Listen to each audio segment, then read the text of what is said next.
right, everybody, welcome back to our next episode of Real Talk with a Foot Doc. As always, I am Dr. Tim Miller and joined with Dr. Edgar Sy and Dr. David Schweibish. Thank you both so much again for joining me. Real Talk with a Foot Doc, where podiatrists are talking about issues affecting your feet and how we as podiatry can help our listeners get back to things that they want to do. And thank you so much. FPMA is presenting us, Florida Podiatric Medical Association. And thank you to Doug Loran of Orlando Production. Okay, going in. So we are titling this episode Eat for Your Feet. And the reason why is because we believe it is so important that diet plays such a critical role in the health of our patients. I don't believe it. I know it. You know it, exactly, know. Right? And we know it because we see it on a daily basis, how important diet is, not only for your activity output, your activities of daily living, but just your general overall health. So, we offer different perspectives here because of different areas that we practice in and different specialties within podiatry that we hang our hats in. So I'm going to kick it over to Dr. Edgar Sy now. So what are you seeing on a daily basis that's directly influenced by diet? I think the biggest thing in my patient subset is definitely a high sugar intake in the diet. Sugar ultimately can lead to a condition, diabetes, that's very popular. And I think as a podiatrist, that's what we take pride in. But diabetes essentially could, the worst complication is a above knee, below knee amputation, right? So I think educating people with diet is very important. So high blood sugar. And then the other one would be vitamin D insufficiency. So essentially, with surgical patients or just patients who are runners and anyone over 18, particularly females, eventually they have vitamin D, low vitamin D. So then, they're more prone to like stress fractures, those runners, those athletes and everything along those lines. So sugar and vitamin D are probably my two most common. Okay. I agree. I think that's probably the case with most practices within podiatry. I would think that's probably the case. But I would say, I guess, without even getting into the rabbit hole of something like diabetes, I think it's just weight in general. I mean, it's the simple fact that, in the United States, we are, faced with a bombardment of portions and whether it be sugar or high fat, whatever it might be, it leads to overconsumption. In a lot of cases, a lot of pathology, a lot of problems we see just stems from weight alone. And that can be attributed, obviously, to diet. And I think, unfortunately, a byproduct of a lot of that that's where you get down the rabbit hole of diabetes and other conditions. So. Yeah, but obesity, too. I mean, then it leads to us seeing our most common ailments, plantar fasciitis, pain, foot pain. Yeah, foot pain. Because right? your feet are tires of a car. So, when those patients with a high BMI or just overweight, they're just putting so much pressure with every step, all that, ground reactive force, all that pressure that we're putting down to the ground will reflect back up. So yeah, and it causes that. And it's hard to treat, right? Because they want to lose weight ultimately, but it's a catch-22. You want to get them off, you want to get them moving, but then they're in pain. And if they're in pain, they don't want to be active. So it is kind of difficult to teach. Cycle, yeah. Correct, yeah. And it comes down to a couple of things. Number one, I know, Edgar, you kind of talked about ground reactive forces and BMI. BMI, for anybody who doesn't know, is a body mass index. It's your height and weight ratio. And a lot of times it's a determination of overall health. Now, there are newer studies out there that show BMI is not necessarily indicative of of your health status. You'll get these people who are incredibly fit, muscle mass weighs more than fat, and they'll have a high BMI and they'll be considered obese, but they're overall healthier than somebody who may have a lower BMI but has more of a fat content. So, like you. Are you talking about a lower BMI with more of a fat content? No, high BMI, but high muscle. Oh, thanks, buddy. Yeah. Thank you. You got me a little scared for a second. Yeah. Made me stop in my tracks. New and improved Dr. Miller. Yeah, I'm trying. I recently lost some weight, so feeling a little bit better about myself. I actually used to be 280 pounds. So did you have feet issues, like ironically as well. You're I personally yourself. I did personally. So I have flat feet, and with flat feet, a lot of times that causes inside the ankle pain called posterior tibial tendonitis. The posterior tibial tendon is one of the supporters of the arch and the inside of the ankle, and that had a lot of tension on there for Sure. me. And I was heavier because I played football. But after I played football, I realized that, my knees were hurting, my hips were hurting because I was carrying around a lot of extra weight. So losing that weight now really has helped me feel more active, feel less pain, less arthritis, less joint issues going on there. So I'm definitely better for it, number one. And number two, diet, changing my diet, I have a lot of genetic predispositions to things. And that's one of the things that I have to talk about a lot with my patients is type 2 diabetes, what you mentioned. But type 2 diabetes, studies have shown that there is a highly genetic predisposition for it, meaning that if you have family members that have it, you have a higher chance of getting it than somebody who doesn't. And I come from a long family history of type 2 diabetes. So I see a lot of it with patients. So I'm working on it to control so I don't end up getting it. And that to me is a lot of diet related issues. So I'm eating for my feet, but I'm eating for my overall general health, making sure I don't have that happen to me there. Yeah, and I think it's incredible when I have those conversations with patients about diet. They almost look at me like, what does the feet what do feet have anything to do with diet? Yeah. Truly a lack of awareness, and you mentioned it earlier about ground reactive forces and the biomechanics of things. The more weight we carry in our bodies, exponentially impacts how much of a burden your feet have to carry. And so obviously they tie in together, but you start to talk to patients about, hey, here's something we need to think about with respect to not only nutritional, like vitamin support, like what you alluded to earlier, but just simple calories, period.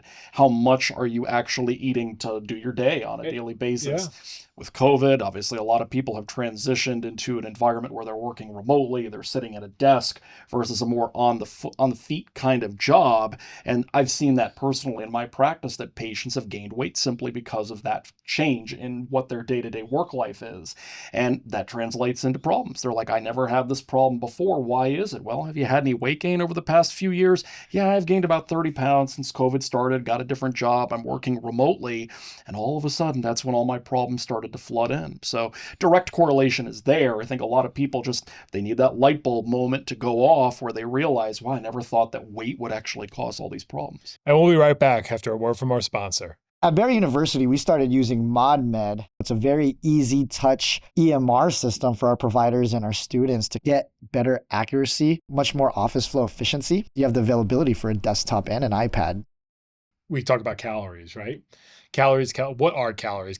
Basically, in food, when you eat food, you get energy from that food, and that energy is in the form of calories. And it's a numbers game, in essence, that if you eat more calories than your body uses, in essence, your body will store it, right? And that's called your basic metabolic rate, right? Your BMR. And you can figure that out. There's certain numbers you have to plug in based off your age, based off your sex, based off your height, based off your weight, and based off your activity level of what your BMR is. And that's any patient who comes in and I'm discussing with them their diet. The first thing I talk about with them is their BMR, that they have to figure that out. And it's a calculator you can Google and figure it out online. But once you figure out that BMR, that number of what you need just to survive throughout a day, that's when patients can start calculating their calories. And that's when I start to talk to them about the whole nutritional aspect of the diet based off that number. It's impressive. I mean, the math it's a simple math equation. Yeah. That's really all there is to it. And it is. It's calories in, calories out. Yeah. Very plain and simple. And unfortunately, you look at a lot of the foods you eat without an awareness of how many calories are actually in it. It becomes very astonishing very quickly when you actually do the calculations. Yeah, it's very impressive to me. And in this is a cup of black coffee. This is a 5-calorie drink, right? But I add cream, I add sugar, I add flavoring. I can easily make this a 300, 400 calorie beverage. And in a matter like that. So I'm taking a 5-calorie item and I'm increasing it to almost a quarter's worth of my daily intake of what my BMR is. And all of a sudden, I'm not factoring that in into what I eat later. And that's an extra source of calories. You got it. There. And that starts with your, your drive-through coffee on the way to work. Yeah. I mean, it really does. And Yeah. and I see it every day. People, pulling up and they're getting some big beverage with, whipped cream on top and you name it. Yeah. And the calories on that The add up mocha chip significantly. frap from Starbucks. My God, it's Good so stuff. good, and I can drink it every day, but then I will become fat. Yeah. Yeah. So And patients with that too, when you're trying to treat them, it's just harder to treat. A patient that has something like plantar fasciitis or Achilles pain, obesity could kind of delay your overall progression to treat them. And that goes for also surgical outcomes. I think obesity there's more literature stating that the outcomes are, it's a risk. It's a risk that's almost equivalent to like diabetes or kidney disease or, peripheral arterial disease, and obesity. They just don't have the healthy cells to heal. Yeah. So it is a problem that pertains to us as well. Absolutely. And when kind of going off that too, when we talk to them about their BMR, what's really important is in those calorie intake that you take, what are you eating? What are the nutrients that you're getting? Because one of the main complaints that I see in my office that people who obese, foot pain, is cramping. Right. I get patients all the time that talk to me about cramping. Middle of the night wakes them up. It pushes them out of bed. They can't move. It hurts. Right. A lot of times that cramping is due to some type of dehydration, right? They're not getting enough fluid, which is a part of the diet, just as important in nutrition of the food that we eat is what we drink, right? Dehydration and electrolyte imbalance. And electrolyte imbalance is because they're eating things with a higher sodium content, a higher salt content.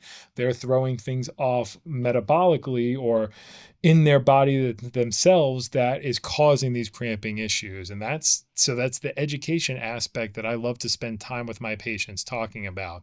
And they're coming in for foot pain. All of a sudden, they're getting a lesson on nutrition. And they're turning around to me 2 or 3 months later that they've dropped 5-10 pounds. And they're like, hey, you know what? I took your advice to heart and I feel better because of it. And that's something that we as, I know people label us foot docs, real talk with a foot doc, but we are now so integrated in the healthcare system that we can provide that aspect of nutrition holistically for your whole body. We are trained in that to get you better. And that's why we're here. Yeah, and I by no means consider myself like an expert in nutrition, but there are patients who truly express to you the struggle that they've had with weight loss or even nutritional optimization. They're begging for guidance, and oftentimes I'll bring in the primary care doctor into that equation and say, listen, let's get referrals set up for nutritionists. Yep. Does the insurance company provide a benefit for that? Which oftentimes they do. And it's very easy to tie things in together where all of a sudden you have a support structure in place to give that patient what they've been missing, And again, going back to other topics that we've discussed before about social media, people rely on social media for guidance. You don't know what to expect. You don't know what to trust. You have no idea if what you're reading is appropriate for your particular condition. You as the doctor have to then take it upon yourself to provide that guidance. And that's where appropriate referrals oftentimes come into place, which we can help to facilitate too. So, and that's a great topic, is that patient care, in a world where we're so connected via social media, via EMR systems, EMR's electronic medical record systems, where all information is connected now. Medicine is just as important to be connected with other specialties, right? And that's where diet and activity level in this BMI that comes into play. We help reinforce things with our patients, but we're bringing in internists, primary care, family medicine, GI specialists, right? We're talking with them and we're getting them involved in the patient's care to make the patient holistically better, right? And that's our main goal, is to get the patients better. And when I'm talking with them about their diets, about their exercises, about activities that they can do, even when they're in pain, there are things that we can help, that we can tell them to do to get them back to the level that they need to be at. So when you have a patient come in talking about pain, plantar fasciitis, or even, arthritic type of pain, diet wise, what are some suggestions that you're making, after you've gotten the full history from them talking about their diet? What are some suggestions that you're making, that you're talking about? I mean, yeah, usually like vitamin supplementation, Okay. vitamin C, magnesium, zinc. getting it through whole foods. Red bell peppers have tremendous amount, and trying to just overall just optimize them as it pertains to that. So that's usually, there are like specific compounds that are now available to kind of allow them to kind of be metabolically optimized to prevent any like cramping or anything along those lines. So that's usually my advice. I think one thing that I do that may or may not be the most kosher thing to do, but I usually put patients on the spot. I tell them, tell me about your day-to-day food consumption. If you were to leave my office right now and go get lunch, what would you probably get? And then over the weekend, what did you eat? And when you actually put people on the spot and make them realize that what they're consuming may or may not be appropriate for their given condition, they start to see the light. Because I think, again, just like with shoe gear, people think they know what is actually good, healthy shoes. People oftentimes think that good, healthy food is really not what it is. And so whether that be, unfortunately fast food or even things from the grocery store, you hopefully can glean some of that by putting people on the spot. And that's oftentimes my go-to. Dr. Williams got into medicine because she loves helping people. So imagine how it feels when she can offer a same-day appointment to a new patient like Mike and have his medical history right there on her tablet, with the system capturing the exam findings and plans for care. With collections up and denials down, Dr. Williams can move on to easily identifying other business matters, and she and her staff can even get in a few hours for themselves. Imagine that. ModMed, your AI-powered practice, awaits.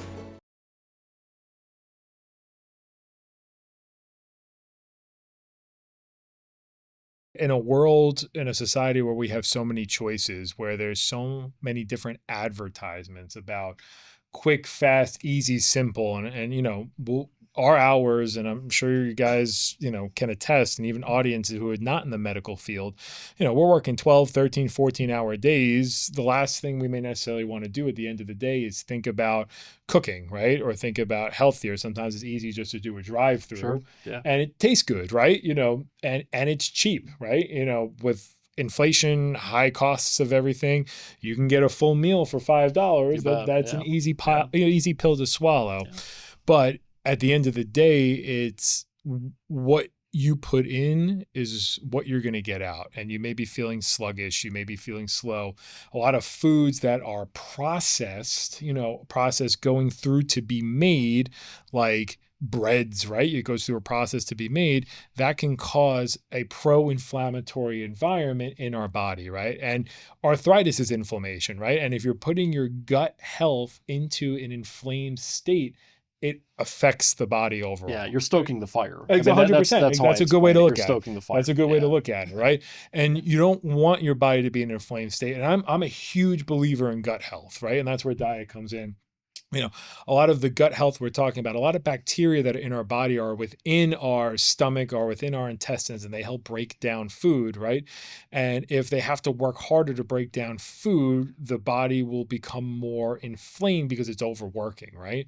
And when that body becomes more inflamed, it throws off everything, right? It's going to cause the rest of your body to become more inflamed, hurting joints, activating maybe some type of arthritis that you have, or throwing off your blood sugar in a way that can cause, some type of issues related to diabetes. And it's so important for us as podiatrists, because a lot of times we'll see people with foot issues going on, swelling in their feet, pain in their feet caused by arthritis, foot pain in general, tendon injuries, ligament injuries that are diet related. You hit a big one about swelling. So you have the patient who comes in very frequently who complains about swelling in their feet. Here in Florida, I see it all the time. Yeah. Okay. And inevitably I'll ask patients, do you watch your salt consumption?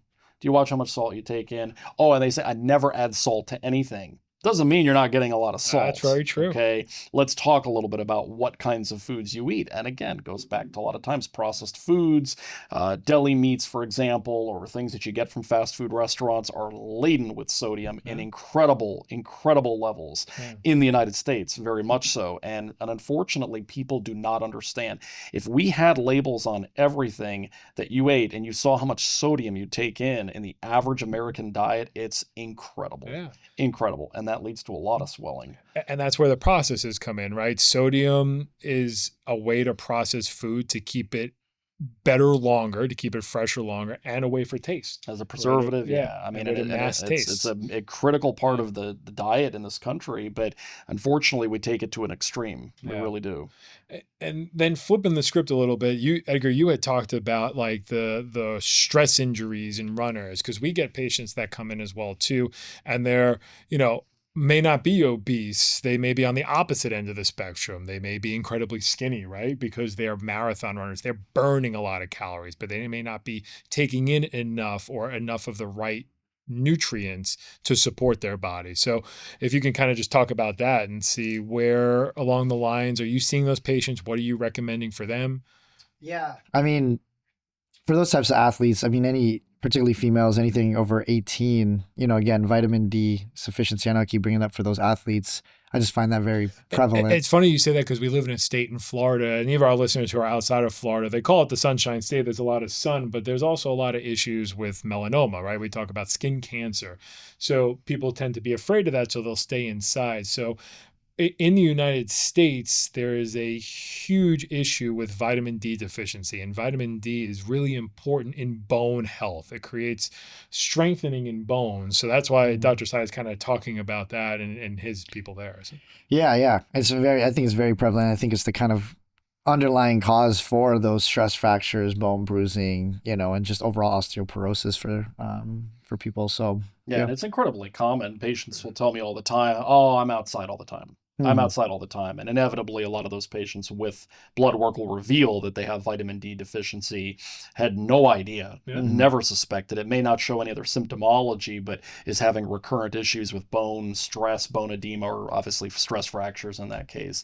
And again, that's oftentimes where getting appropriate blood work is part of the equation for people with any kind of a nutritional suspicion of nutritional deficiencies, or even issues just with recurrent pathology that doesn't seem to have another underlying reason for why it's occurring. So Absolutely. I think also one other point to make with regard to what you were talking about, at least in the athlete or in the non-obese population, is also the optimization of those calories coming in. So many people think, okay, I'm eating protein bars every single day. I'm eating really nutritious shakes that I make on a regular basis. How much are you actually analyzing those specific types of calories that you're taking in? There's so many vitamins that are critical to optimizing our health that you may or may not be getting if you're not supplementing them appropriately or getting them through other means, other types of foods. Yeah. I'm glad you bring that up too, because I get patients that come in with a bag full of supplements they've been taking as well, right? And they're not 100% sure what it's doing for them. They were told by somebody to take this. Yeah. Now, a lot of the vitamins and the supplements that we take are attached to something else. When we take in our body, when our body absorbs it, it needs something that's attached to that vitamin or to that supplement in order for our body to absorb it. And there's different kind of things out there that that attach to the vitamin to help us absorb it. Some are really good and some are bad. And by I mean bad, it means that it doesn't work, right? So that's why it's important that if you do take supplements, right? If you're having supplements or if you're hearing about a different supplement, come and ask us. We're educated and we know, and Googling it, TikToking it, some other things, you may get some misinformation on that. And that's where it's important to come and see us, because we can provide you with the answer that you need. Yeah. So, I think for my patient population, and to go back, I know some patients are trying to be health conscious, but I think you guys are going to see what I'm alluding to. They come in, they have feet pain, right? And then they're saying like, yeah, like I was like, what's your diet? I'm trying to eat healthy, a lot of steak, a lot of red meat, or hey, I've been trying to do it the seafood diet, top it off with a red glass of wine at the end of the day, right? And they're just swollen. So, gout is also something also frustrating, because I've had a few patients. I was like, oh, I thought I was doing good. I'm ordering a lean steak, or, just with a glass of wine, or every now and then a beer for a weekend, but just try my best. And I think that's a very common nutritional, what they say, nutrition cause of gout, so that we see often. So yeah, and for anybody who doesn't know, gout is an issue where uric acid is a product in our body that's forms in our body due to processes that break things down, right? So our body naturally produces uric acid, and our body gets rid of it, right? Our body gets rid of it usually through our urine. But there are patients where they can just have too much uric acid from diet or for some other issues that are going on, or may not be able to get rid of it through their kidneys as well as some others. So, and that can cause an issue like gout, like Dr. Sy was talking about. So, and I see gout frequently, and it's because people aren't educated about it, right? They may have a history of it or have a family history of it and may not know, and they think it's just related to foot pain. And that's where, pain is not normal, right? Pain is your body telling you, hey, take a look at this, fix this because there's something going on. And when patients come in with things that they've looked up, I encourage them to do that. We're at a world where things are at our fingertips, right? But there comes a point where pain shouldn't be everlasting, right? It should be something that you need to get treatment for. And that's why I say, come and see us if you're having that pain. Yeah, it's an indicator. I mean, whether it's something inflammatory or some kind of a biomechanical stressor of some kind, perhaps there's some sort of deficiency occurring. All these different things are manifest itself as pain in many cases. Yeah. And so we ultimately have to look at this as what is a root cause. We can sit here and try to blame food for some things. We can blame inactivity for some things. We can blame shoes for some things. We can blame a trauma for some things. And at the end of the day, all these, and a lot of things present in multifactorial ways. Could be multiple things. Your inactivity coupled with what you're eating is leading to this problem. Yeah. It's funny being out, we're getting like my second year out soon, but I think like one disease that I found that nutritionally that I've been seeing a little bit more frequent than, I don't know if you guys have been seeing it, is celiac disease, right? That affecting with gluten. And I've seen their feet just a little bit more painful rashes, little lesions, maybe a little bit of dryness as well. But celiac disease is also something that I'm seeing in coming in my doors. Yeah, more so. I think I've now that you mention it, I think I guess there's a higher, maybe a more common presentation than we might otherwise acknowledge. It's one of those things, it's a little bit, like you said, a little obscure, may not be particularly clear that that's what it is. And oftentimes patients don't realize that they have celiac or obviously a gluten intolerance of some kind. So that one oftentimes is a little bit more of a zebra rather than a horse. So we don't see it as clearly, but when you get through a medical history or you look through some records from a primary care doctor, oftentimes that could be a case. And I think just overall on knowledge, right? Whether it's like something like we mentioned celiac, we mentioned gout, but people with psoriatic arthritis, eczema, these systemic kind of, nutrition plays a big factor because they can get flare-ups, right? And those flare-ups can often manifest in the foot and ankle. And you guys mentioned it before. Sometimes, they have these symptoms on their foot and ankle and like, have you ever been worked up? Have you ever seen a rheumatologist? Have you ever seen this? And it's like, oh, no, I haven't. Hey, bilaterally or on both feet, you tend to have this issue or you tend to have these like flare-ups. I think you should get blood work and everything along those lines. So I do think and nutrition is very valuable to that, right? Because if you have good nutrition with other multifactorial exercise, sleep and XYZ, I think it could benefit the patient a lot. Yeah, we play a critical role in overall health, right?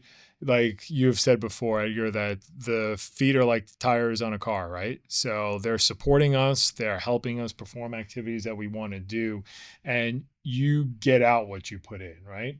If you are putting in foods that are going to cause issues, are going to lead to things that make you hurt, make you pain, make you inflamed, you're not going to be able to do the things that you want to do. So it's really important that you consult your podiatrist if you're having any issues below the knee, that ask questions, bring supplements if you're taking them. If you're an athlete and you're having pain, or if you're an athlete and just want to talk about different supplements for your foot health because you know how important your feet are, come and talk with us. It's something that we're really happy to do it, and we're trained in it, and our goal at the end of the day is to help keep you moving and help keep you enjoying your life. Yeah. Do you guys believe in, nowadays there's more of a trend of nutrition, kind of like for your hair, right? Collagen type base and things like that for toenail fungus and micro trauma. I know some companies are kind of erring towards providing nail neutralization for fungal nails. Is that something you guys believe in or put in your practice? For me, it is. I think ultimately you have to have an optimal environment if you're going to treat a pathology. So even though you know that there could be a pathogen of some kind, there could be a fungus, a bacteria, a mold, or a yeast creating a problem, if you don't have the right scaffold to provide for healthy nail, and with regard to what you said, I don't think you can get an optimal outcome. You'll have an unhappy patient, because if you do just have micro trauma to a nail that's a byproduct of fungus or whatever it is, you treat the fungus, but you still have a nail that doesn't look as good as a patient might want. Yeah, no, I agree. It's weird because I now, if a toenail fungus, or toenail pathology, let's call it that way, I clip the nail and I usually send it to specimen. And then from there, for those patients who want to be aggressive with their toenail pathology, I do incorporate nutrition as well. And I kind of make a joke too, it's good for your hair, it's good for your joints. It's all kind of like glucosamine, all these little things combined in a capsule or topical that does help with your toenail pathology. So yeah, nutrition also with toenail fungus or toenail pathology I started incorporating as well. Sure. Yeah. And even have a conversation too about, if it's a patient, for example, that's either averse to taking a supplement, they want to deal with it through diet, talking about omega-3s, talking about, what kind of oils are you getting in the foods that you're eating. And we can go down rabbit holes with that also, at least as it pertains to collagen production. So even just yesterday, I diagnosed a patient with gout, and he did not want to go the medication route. He wanted to do it more of a diet, exercise related. So we went over the whole way of what to do. I gave him explicit instructions on what to follow, and he was really happy about that. Unfortunately, I think a lot of times we try to solve, and not just we, I'm talking about medical field as a whole, just try to solve it with a prescription. Here's a pill, take this. But that prescription, that pill, can have side effects down the road on other parts of the body or other metabolic processes within your body, which is why consulting with your podiatrist, talking about your goals, your expectations of what you want, and we're a team player. Like, we're going to work with you, with your primary care, or if you need something else, another specialty, we'll get them involved to make sure that we're all working together to better your health. Yeah, I mean, some problems have magic silver bullets, like you alluded to, that you can fix relatively easily, but so many things do require homework on the patient's part. You've got to have some emotional buy-in. You've got to be invested in your own improvement, and especially when it pertains to diet, we know that's the case. Yeah, so. And it's true. Eat for your feet, right? Your feet, again, are the workhorse of your body, and that diet really can play a long-term positive or negative impact on the way that you do it. So I think this was a great conversation. I know we have episodes planned in the future going into different kind of issues related to diabetes and related to gout more, but we wanted to at least start the discussion for our listeners about how important your diet is and how it really affects the output on life. And if you have any questions related to below your knee, come see us. Come see Podiatry here. We're happy, willing, and able to help. We are a part of the healthcare system and a vital part to get you back to doing what you want to do. So thank you so much, Dr. Sy. I always appreciate you being here, traveling up from the South Florida, Miami. Dr. Schweibish, again, thank you so much, coming from the East Coast of Florida there. Again, I'm Dr. Tim Miller. Thank you very much to FPMA, Florida Podiatric Medical Association. Doug Loran, the omnipresent OG from Orlando Production. Thank you again. To our listeners, please, and our audience, listen, watch, like, follow. Subscribe. There's so many terms out there now. Add, right? We're getting out on a lot of different platforms, and we want to help. We're willing to help, and we're able to help. So please share with your friends, with your family, with your colleagues in the medical field, outside the medical field. We have amazing content, more coming from us three, and we have more guests coming on as well too from different specialties. So listen out, and thank you all so much for watching and listening. And we have to see Dr. Miller's Hawaiian shirt. Which one am I going to wear next? I don't know. This is a blue one. This is blue. I have plenty more coming. So thank you.